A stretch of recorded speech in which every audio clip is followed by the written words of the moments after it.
Good morning everyone! Happy Friday! So ayan, dahil it's Friday, it's free food day.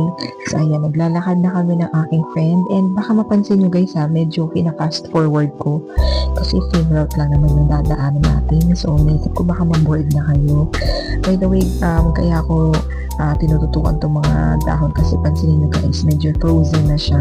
So nagkakaroon na ng mga crystal yung ating mga dahon-dahon dyan kasi na, ayan, winter na talaga. Pero syempre, hindi natin palagpasin ang araw ngayon. Napakaganda, no?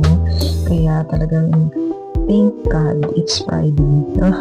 Kasi nga, meron pa rin araw. So, alam niyo guys, kapag ka-winter na dito, medyo malungkot na kasi hindi mo na siya makikita masyado. Kaya habang may araw pa, precious talaga siya. So, talagang naglalakad kami. Ayan, thankful din kami kasi meron kami pinupuntahan na free food. So, look forward kami kapag ganito. And, ayan, same route lang siya guys, kung saan lang din kami naglalakad dun sa mga previous videos ko. And, I'm just so grateful today guys kasi magaganda ulit yung mga binigay sa akin. Well, parang wala din naman ako naisip na mga binigay nila na hindi okay. And, syempre food yan, so blessing yan. So, ayan na tayo is onion. Ayan, nasa yung mga breads. And, meron din tayong shredded cheese, burger patty.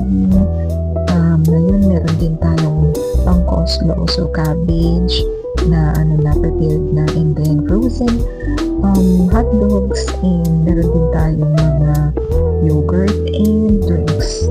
So, ang gaganda, no, tsaka masarap. So, ayun guys, till next Friday. Sana nagustuhan niyo itong maikli at fast forward na video natin. Thanks for watching. Have a wonderful day guys!